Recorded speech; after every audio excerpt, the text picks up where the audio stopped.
We are starting. So, just to remind you, we dealt with micro-canonical ensemble, and we hopefully will finish with this ensemble. The way to go is we do have a constant energy. U is our constant energy. For this specific energy, we compute omega of U, which is the amount of states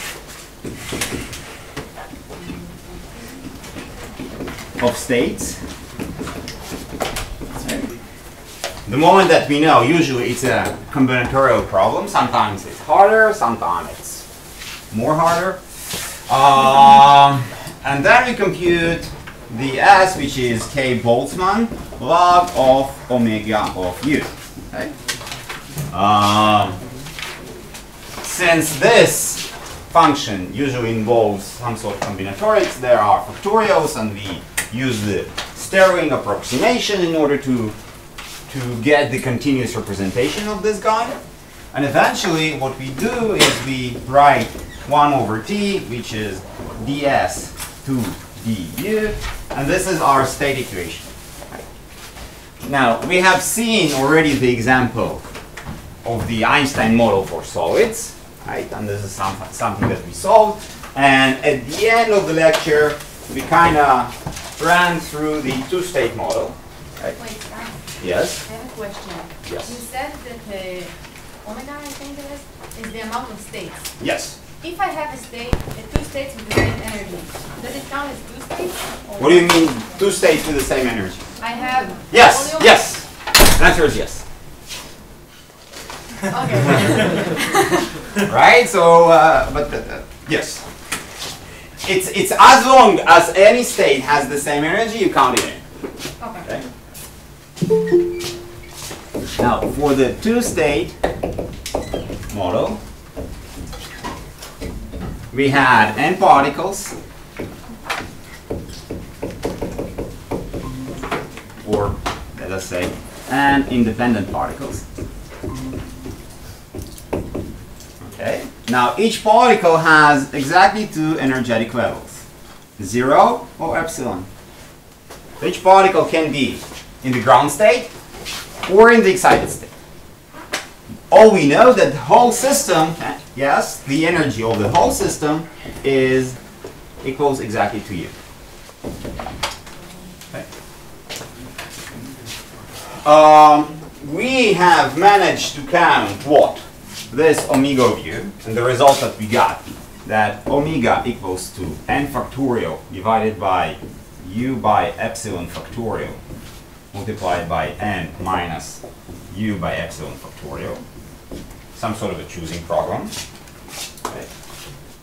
And after we have done all of this, so we have written the entropy, we have performed this derivative, we obtained that our equational state is U equals to n multiplied by epsilon multiplied by 1 over 1 plus e to the power epsilon divided by k Boltzmann t. So this is our equational state.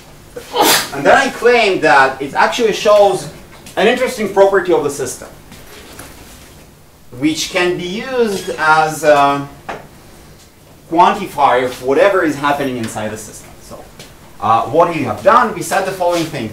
What is the capacity? Let's assume CV. Okay, so the heat capacity. What is the heat capacity? It's simply the derivative of U to dt. Okay. Now let's take this derivative. So it's basically about how much the energy of the system grows as my temperature increases. Or I can say I heat up my system a little bit, I increase the temperature, and I see by how much I increased its energy. And it depends on this heat capacity. So this is a quantity that I can actually go into the lab and measure. Right? This is why it's important. This is why in thermal physics this heat capacities are usually used or exploited. Okay, so in our case what it should be, so it's n multiplied by what? It's multiplied by 1 over 1 plus e to the epsilon by k Boltzmann t plus epsilon divided by 1 plus e epsilon k Boltzmann t multiplied by minus 1 multiplied by 1 over k Boltzmann t e to the power epsilon by epsilon k Boltzmann t, and here I should have it too. So this is this derivative. We can make it a little bit nicer. We can take this guy out. What? I take a derivative. This is a derivative of a multiplicative function. But I made a derivative. You're completely right. I have made a derivative with respect to epsilon. Absolutely right. My bad. Okay, so it's n epsilon. Then we have 1 over. You need to take a derivative. It doesn't matter with respect to both, right? 2 minus 1. Okay, and here what I have, e to the power epsilon by k Boltzmann t, okay, and multiplied by the inner derivative of this guy, which is epsilon by k Boltzmann multiplied by minus 1 and t squared. Yeah, seems about right? Yeah, so 1 is from taking the derivative of this guy, this is the minus 1, and another 1 because I had 1 over t. Okay? So what eventually do we have here? So we have n, we have epsilon, so epsilon squared, minus 1 and minus 1 completely disappears. We have over t here, we have this divided by. Oh, so let's take it this epsilon by k Boltzmann t.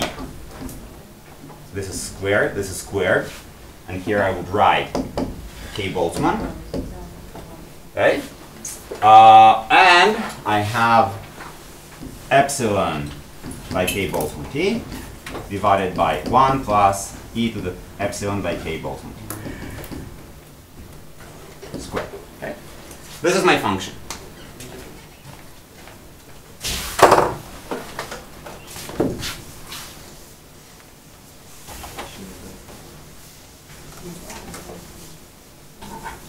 Now I can basically observe two limits.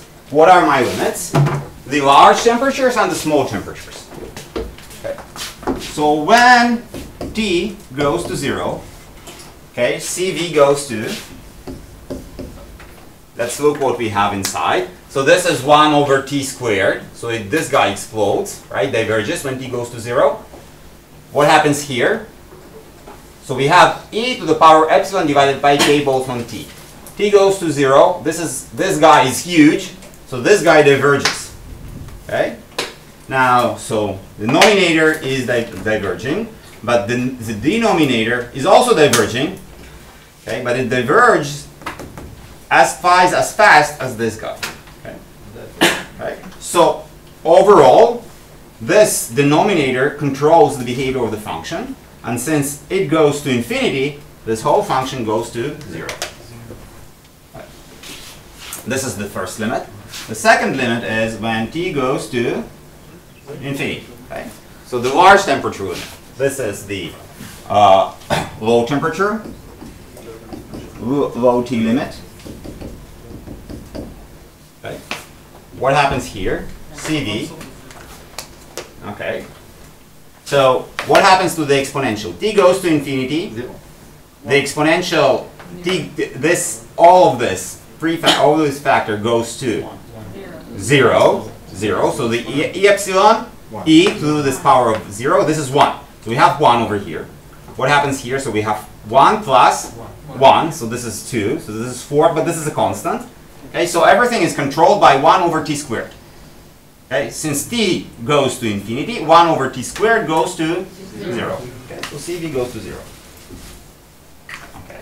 Now, it's not constantly 0 because we cannot prove that this function is always 0, it's something else. And also what we know that this function has to be positive, right? You proved it as one of your, in TA class, that the heat capacities are positive. So, and we also proved it in the lecture. So this guy has to be positive. It starts from 0, it goes to 0, and what we can show is that it has only one maximum. So this is T, this is RCT. It starts from 0, grows, it has one specific maxima, and then it decays to 0 again. Okay.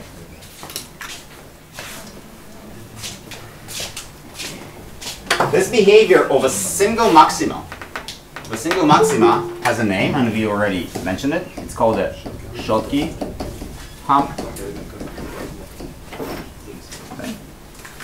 And it's actually a very meaningful behavior for us.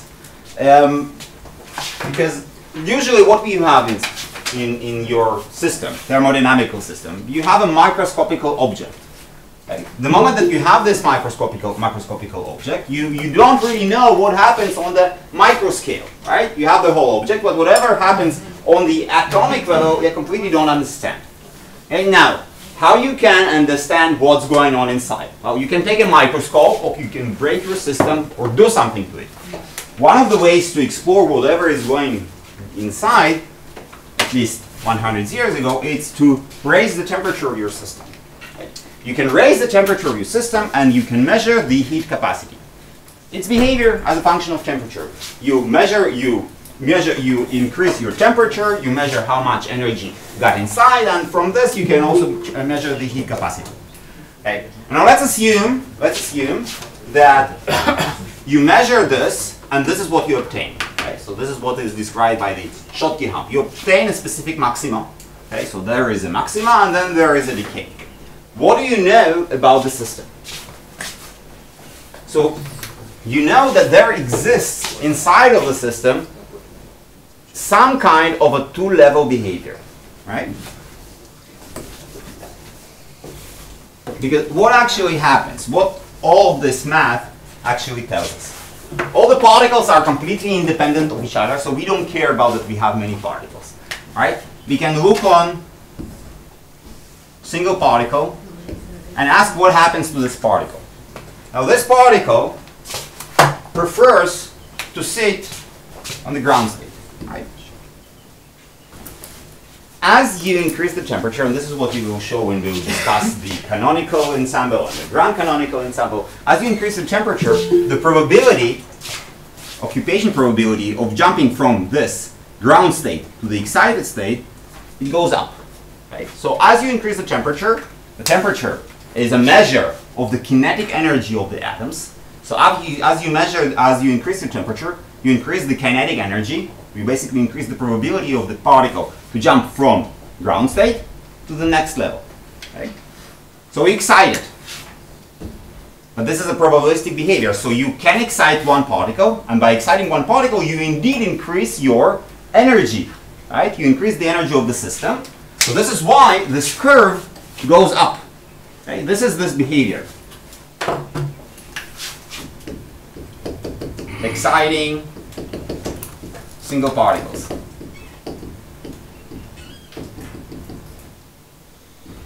Now, this cannot go forever. Why it cannot go forever? Because you have a lot of different particles, not just one, right? You have a lot of different particles that are sitting on the ground states. Epsilon 0, epsilon 0, epsilon 0. You have a lot of different particles. Some of them are excited, like this one, but some of them still stayed at the ground state. Some other have been excited to the next level, right?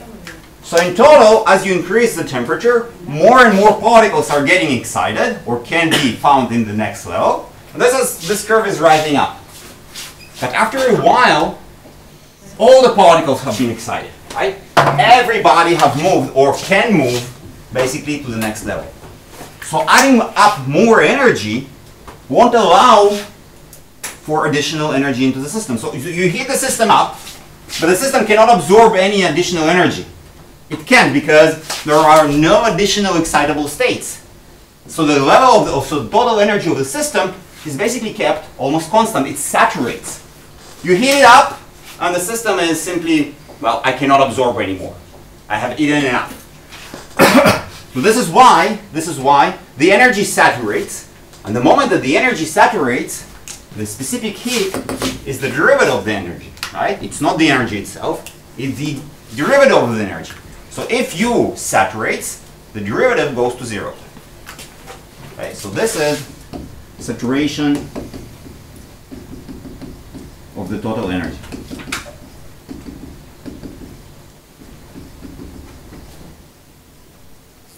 Mainly what it means, no more excitable states.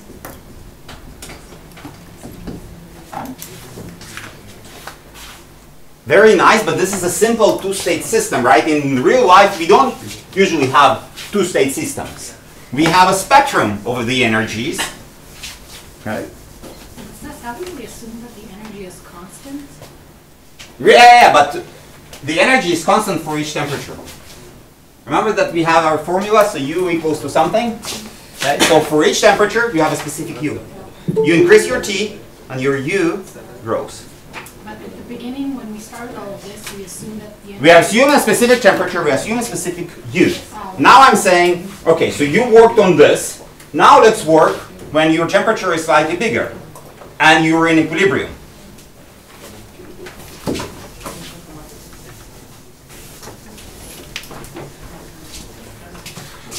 The usual spectrum does not look like a 0 and an epsilon, right?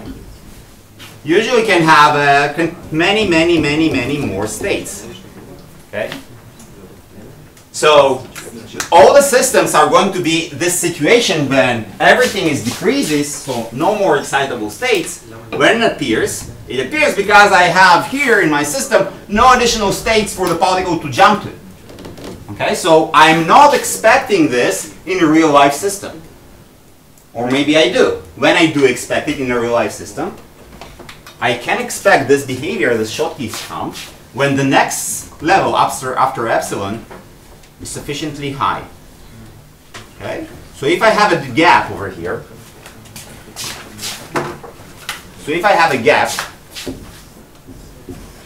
of delta, and if this delta is sufficiently high, okay, so what will happen? I'm increasing my temperature, I'm starting to excite my particles, the particles are excited, they are reaching this level, I'm pumping up additional heat, or I'm heating up my system. Okay, the energy is growing up, but it cannot. Right? Why it cannot? Because the particles cannot be excited further up, because there is this gap over here. Okay, so this is what exactly will happen. The system, the specific heat will rise, and it starts to fall, but it usually won't fall up to 0. It will be another round. Yep. So the moment I increase my temperature high enough, okay, eventually this gap will become meaningless and the particles will start to occupy the next level. So usually what we will see in a real life system is a Schottky hump, a decrease, and then another Schottky hump, or whatever. And those humps, they basically say something about the structure and the gaps on the energetic scale. Okay. So this is how we can take a macroscopic object, apply to it very simple criteria of heating it up, measuring the specific heat, and the spectrum of the specific heat, or its behavior as a function of temperature, exactly follows the structure. As long as we can have fine-tune our measurement device in order to discover that, well, here is a peak, here is another peak, and as long as those two peaks do not interfere with each other, okay, we can actually say, well, there is a 0 energy, there is another level, there is a next level, and etc., etc. Okay. So as long as we have discrete scale for the energy, this discrete scale should be, as long as those gaps are large enough, should be visible in the behavior of the specific heat. Alright, so we use this example. Any questions about the two-state model? Yes. אנחנו מתייחסים לגאפ ברגע שיש לנו, כאילו זה מצב אידיאלי וזה מצב לא אידיאלי? No. What do you mean by ideal state? כאילו כשאין לי גאפ זה נחשב מצב No, usual, this is 0 and epsilon. Oh, you mean by idealization of the system? Yeah. Yes. So usually you assume, well, I have two states. But in any real life system, you also have additional energies. אני יכולה גם להגיד, כאילו סתם להתייחס לזה כעוד רמות שיש לי. Yeah, you can. Yes. בדרך כלל כדי לעבור מרמה לרמה צריך להשקיע מנת אנרגיה מאוד מאוד ספציפית, לא טווח. No, you can excite. Well, it's not exactly that. By the way, I influx a lot of energy, not by making it a quanta. So I'm simply heating it up. So some of the energy is going to be exactly of this gap level. Yes. הבנתי שמה שאנחנו אומרים פה זה שאנחנו מכלילים את זה ורואים שלכל אנרגיה שונה יש טמפרטורה שונה ויש איזשהו פיק קיבול חום, אבל פה אמרנו שאם אנחנו רוצים למדוד את זה אנחנו ניקח מערכת ונחמם אותה ונראה את הפיק. אבל כשאנחנו עושים את זה אנחנו מניחים שהמערכת שלי כבר לא מבודלת ואז זה כבר לא צבר. Oh, so you're asking how I prepare the system. You remember it doesn't matter as long as I wait enough at the end. And I wait long enough and I assume that my system now is isolated. I heated it up, I closed it, and then I waited, and I waited, and waited, and waited. Till it reached equilibrium. Remember, all of this is about equilibrium, and I always assume that my system will eventually reach equilibrium, and when it reaches equilibrium, then I look on it. Not in the middle. Once we have the delta gaps, the minima isn't on 0, it gets like higher up. Yep. Does it keep getting higher and higher? It depends on the specific structure and etc. Okay. It depends on a lot of details how exactly those energies looks like and it's also usually a little bit more complicated because the particles are interacting with each other, so this also smears this up, but yes. Okay? אוקיי. בסופו של דבר אם יש לי כאילו אינסוף רמות, אז כאילו בשלב מסוים יש כאילו האנרגיה שהשקעתי כאילו יש גבול, הסתברות מרגישה לאפס, הוא לא יתחיל לרדת, זה קרה מתישהו? So you're assuming that eventually there is no, eventually we have a maximal energy and that's it.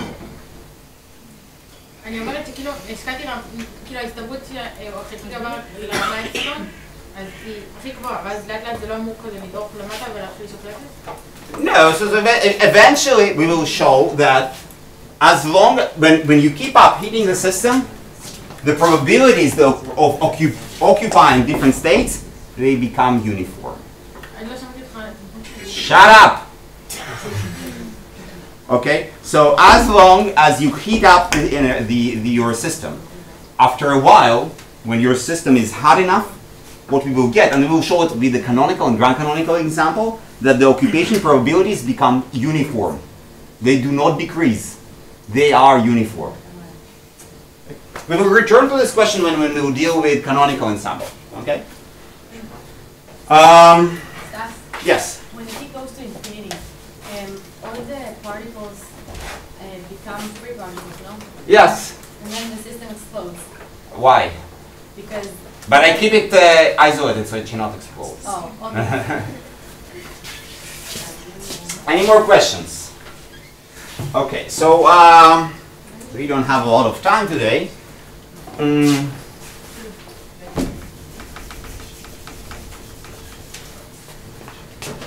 Let's see. So let us discuss something that might bother you. And we'll try to show it qualitatively. Was for the two-state model and for the Einstein model, what was the real problem, okay, in getting the results? What do you think? Where we or you have stumbled and said, well, this is a difficult part. Okay, so what do you think? Where was the most difficult part? Just relate to one atom itself and not the bonds between atoms? Bonds. I'm not asking about the assumptions, but the assumptions are simple. I'm asking about the technical details. Counting the microstates. Okay, counting the microstates. Okay, so we have derivatives, right? So we have to compute this guy, and then we say, well, there is k Boltzmann log of omega. This is simple, and then we say there is ds to du. This is also simple. Calculating this omega of u is a frustrating and complicated step. Okay? Now, why? Because we are highly constrained. We are computing the number of states for a very specific energy. This is what you told me, right? U is constant, and I have to compute this omega for a very specific U. Now, this is the technical difficulty, but there is more than that, because we do know from quantum mechanics that nothing is really constant, right? Everything is fluctuating a little bit, and we cannot measure U with an extreme precision, right? So when I'm asking what is U, right? So what is U? Let's assume that I have two oscillators. Okay. Remember, so my system is, the energy is N1 h bar omega plus N2 h bar omega. I have two oscillators. So this is N1 and this is N2. Now I'm saying all of this is exactly equals to U. And I have to count the different numbers of states, which is basically what are the numbers N1 and what are the numbers N2 I can place in such this into the system such that this constraint will be satisfied. Or I will simply tell you that N1 plus N2 equals to U divided h bar omega. Okay, so the N1 and N2, they are discrete. They go 0, 1, 2, 3, 4, 5, and also the same for N2, 0, 1, 2, 3, 4, 5, 6, 7, okay? And the different states, the different possible states, is simply this dots on the two-dimensional plot, right? So each dot over here is a possible state of the system, right? Because N1 and N2 have to be discrete. Now, what my constraint makes, so it's possible to count all the different N1 and N2. What my constraint tells me, what this constraint tells me, that, right, N1 plus N2, so I have some specific line, right, which crosses this guy at U divided by h bar omega 0, right, and it decreases. And it crosses this line also at U divided by h bar omega 0. Okay. And my problem is, what is my problem? I need, in the microcanonical ensemble, I need only those N1s and N2s that are exactly equals to U divided by h bar omega. Okay, so when I put this, and I put it approximately over here, so they be maybe one single point that satisfied this connection over here. So this is why it's difficult. This is why it's difficult. Now, usually I don't really know what is U, right? Or U divided by h bar omega, because I cannot measure exactly or determine exactly my energy. My energy is always U plus minus some epsilon. Okay? So instead of measuring or using simply this constraint, okay, what can I do? I can say, well, let's define a width around this line.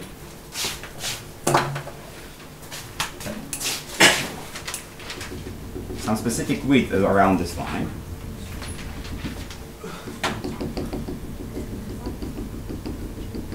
Because U is not completely determined up to the infinite order, and when I want to count or to use this constraint of mine over here,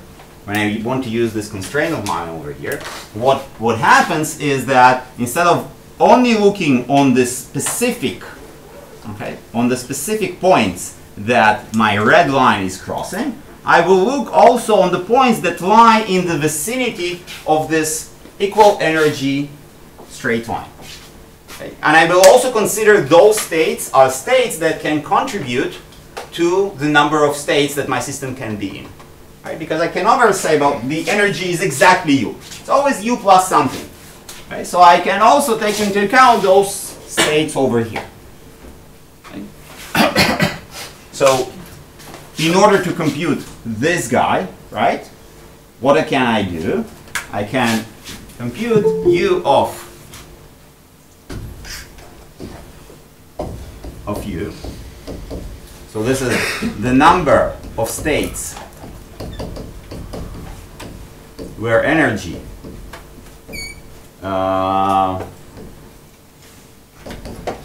is smaller or equal to u, okay? And I can obtain u minus delta, which is the number of states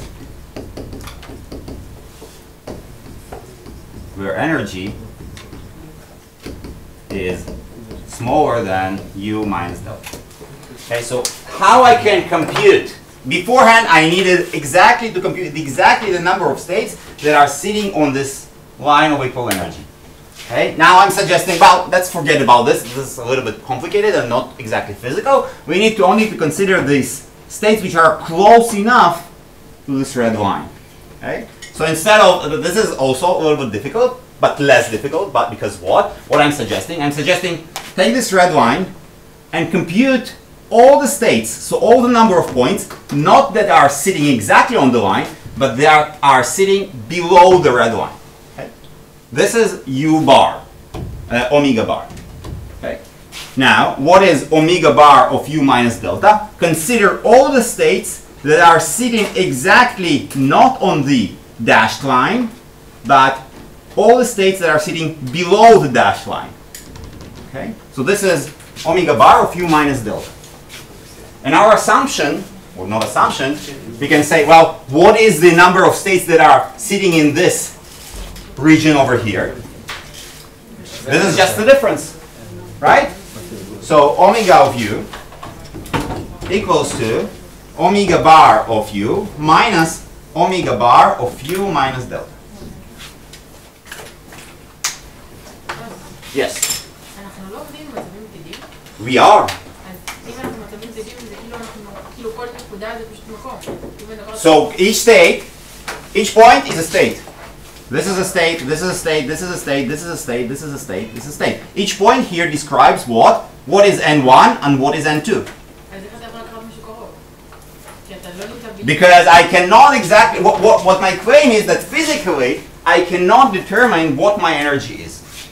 So I'm also taking the points that are extremely near my surface.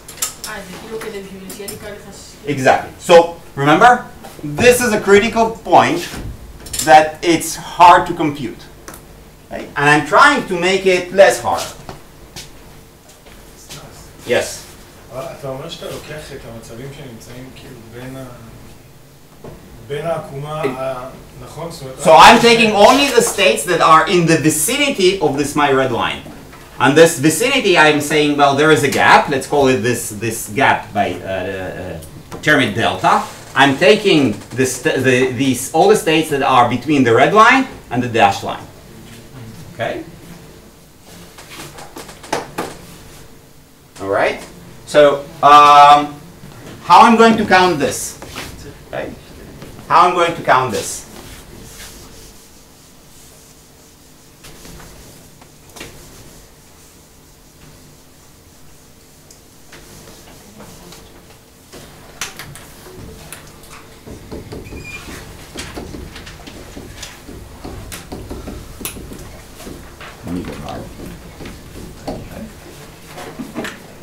Let's start with one-dimensional system, and we will increase the dimensionality, and we will see what's going on. So in one dimension, right, this is n1, this is 0, this is 1, this is 2, this is 3, this is 4, this is a specific number, and here is my plane of u divided by h bar omega 0. So remember, in one dimension, my constraint is, this is 1D. E equals to n1 h bar omega 0 equals to u. So n1 equals to u divided by h bar omega. Okay, so the number of states that exactly equals to u is always, in one dimension, is always 1. Right? If my energy equals to u, so n1 has to be u divided by h bar omega. Okay? Now, I don't want to compute the number of states or this one single state. What I'm going to compute the number of states that lies beneath this level of u divided by h bar omega. Right? So what is the number of states that lies beneath this level of u divided by h bar omega? Okay. I can count it. This and that and that and that. So exactly how many states I have. So omega over u is u divided by h bar omega. Okay. Basically, it's just like saying what is the length of this guy. Right? I'm simply saying, well, instead of counting the points, I'm counting the length, and for each state, I'm saying corresponds a specific length of 1. This is the first length, this is the second length, this is the third, this is the fourth, etc., etc., etc. So the number of states is exactly the length of this line from 0 till u divided by h bar omega. Okay? This is only in 1D. This is only in 1D.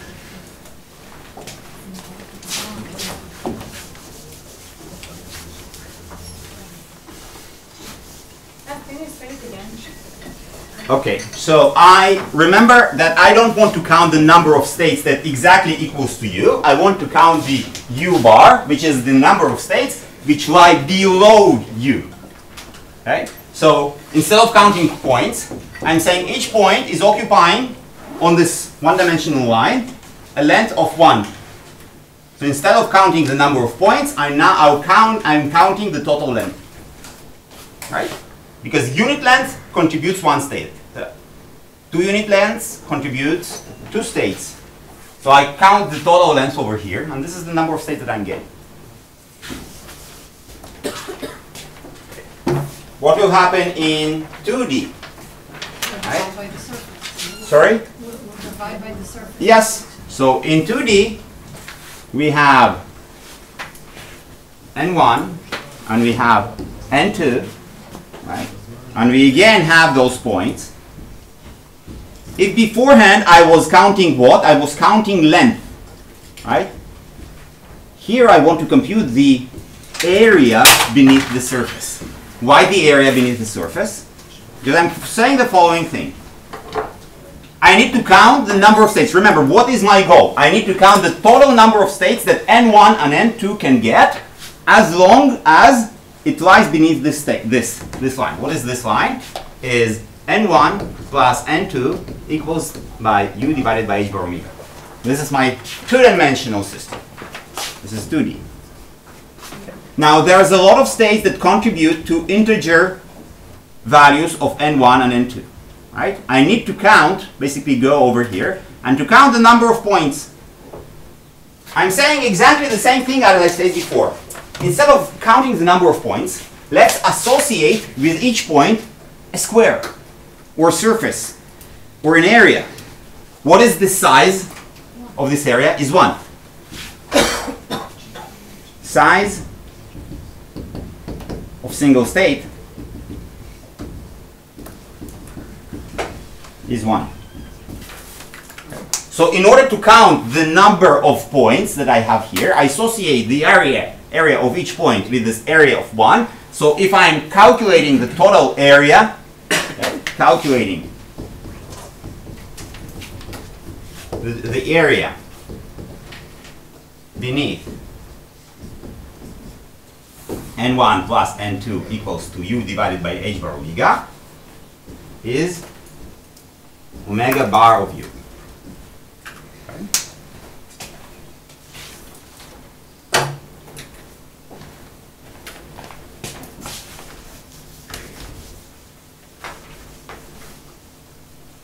Okay, so what is the area beneath this line?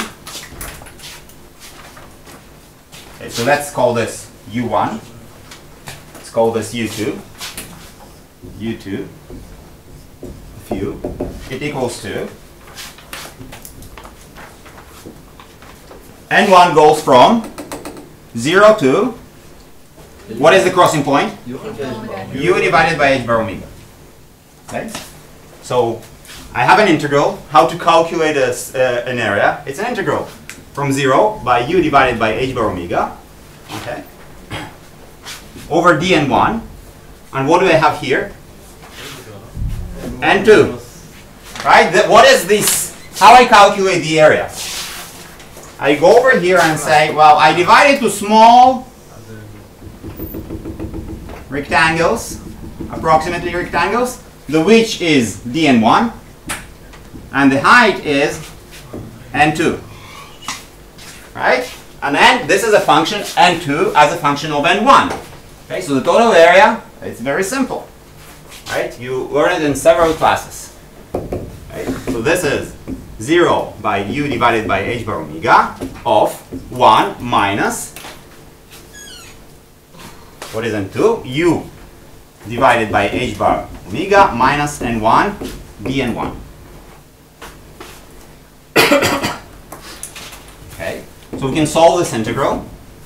And when we solve this integral, we obtain this is 1 over 2 u divided by h bar omega, the second power. Yeah. Okay.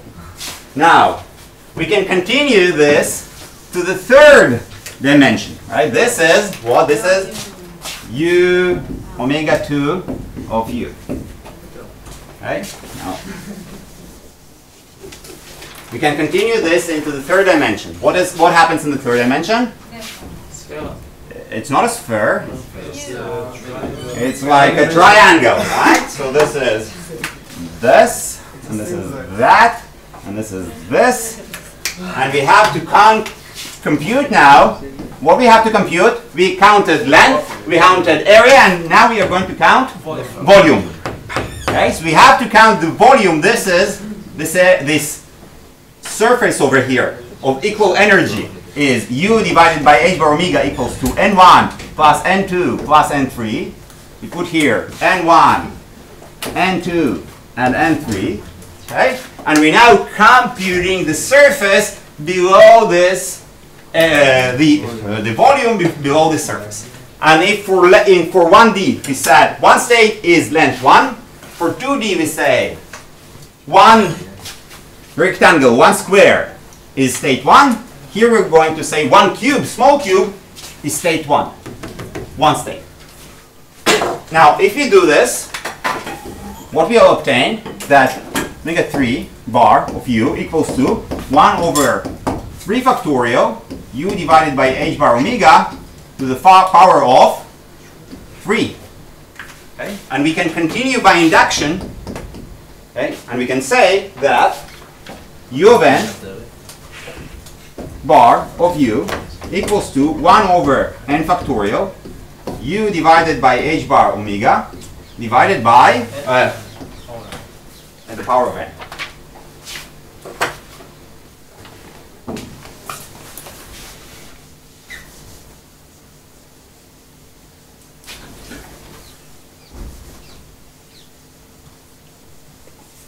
But this is not enough. We're still not there. Why we're not there? Because what we want to compute, we want to compute not the u bar, we want to compute omega of u, which equals to omega bar of u minus omega bar of u minus delta. Right? But this, we have a form for omega bar of u. We have a form for omega bar of u minus delta. Okay? So let's just take this expression and put it inside. So we have 1 over n factorial u divided by h bar omega to the power of n minus 1 over n factorial u minus delta divided by h bar omega to the power of n. Okay.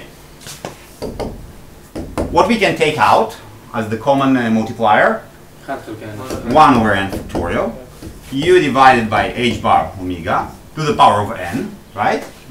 And here we have 1 minus delta divided by u to the power of n, and we close those brackets. Now, what we have to remember? We have to remember that u is much, much larger than delta. Right? We have an energy, and we really don't know, we are fluctuating around this energy. Right? We cannot completely describe what this energy is. We can describe this energy up to U plus minus delta. So U must be larger. This means that delta divided by U is smaller than 1. Where this guy goes when n goes to infinity? This guy goes to what? Almost. No. This is a constant. Delta is not going anywhere. So delta divided by U is a number, call it B, which is smaller than 1. Okay? When I take n to infinity, this number is not going anywhere. It's just B. So I have 1 minus B, right? 1 minus B to the power of n. So this is a number which is smaller than 1. Number smaller than 1. So I have a number that is smaller than 1 to the power of n. Where it goes? 0. This guy disappears, and I simply get 1 over n factorial U divided by h bar omega to the power n.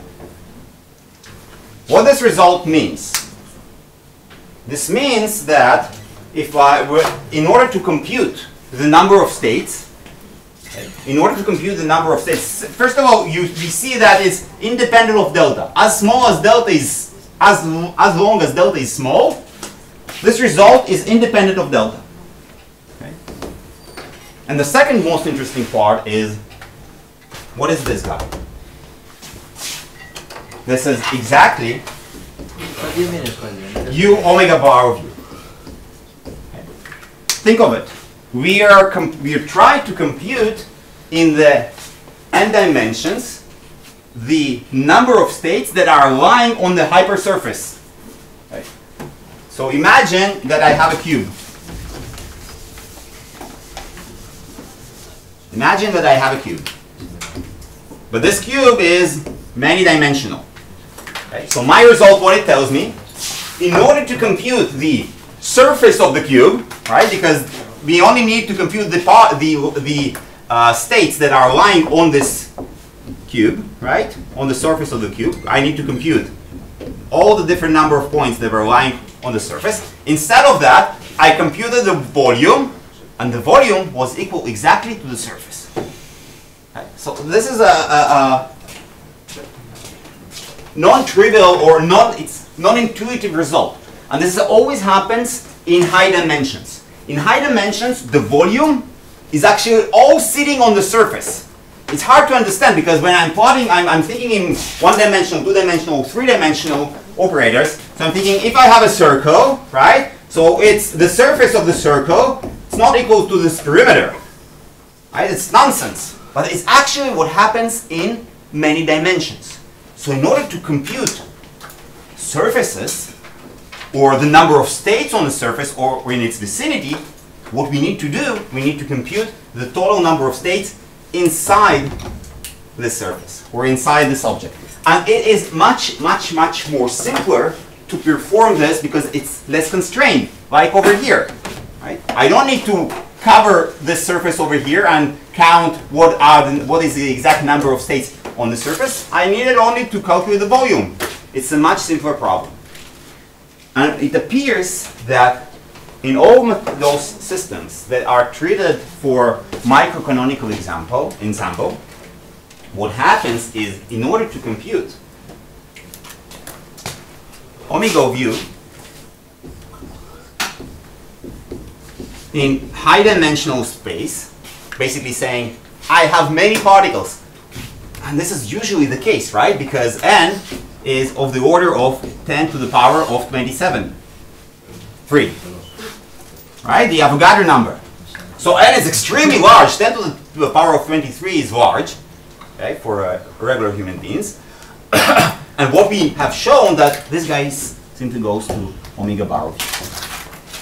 So in most cases, in microcanonical ensemble, this critical part of computing the number of states can be performed with, much less effort when you're treating and computing the omega bar. Now, this is all nice, but actually 99% or physical problems are not treated with microcanonical ensemble. They're treated with more advanced ensembles. The canonical ensemble and the grand canonical ensemble, or some other ensembles that we will learn how to develop starting next week. Okay. Thank you. Oh, yeah.